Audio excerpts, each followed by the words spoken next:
This is the Lone Crater YouTube. We hope this video helps. You start now. Gather the modem, router, and ISP account info so you're ready. First, check ISP outage notice on your phone or provider app.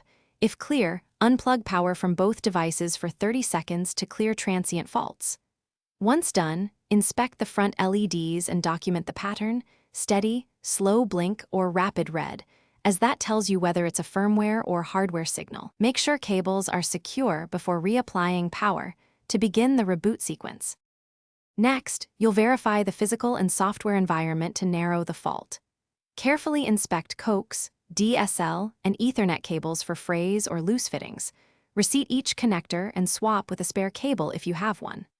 Then, log into the router admin page at the local IP address and check firmware version and WAN status.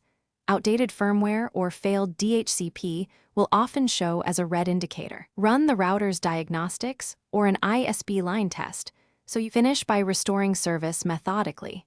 If diagnostics point to config corruption, backup settings, then perform a factory reset and reapply essential settings. This clears deep firmware glitches.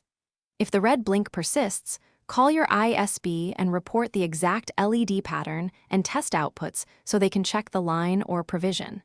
If you need immediate connectivity, use a phone hotspot to confirm whether the problem is local hardware or the ISP network. This single test speeds diagnosis and reduces guesswork. Thanks for watching. Consider subscribing if we helped you.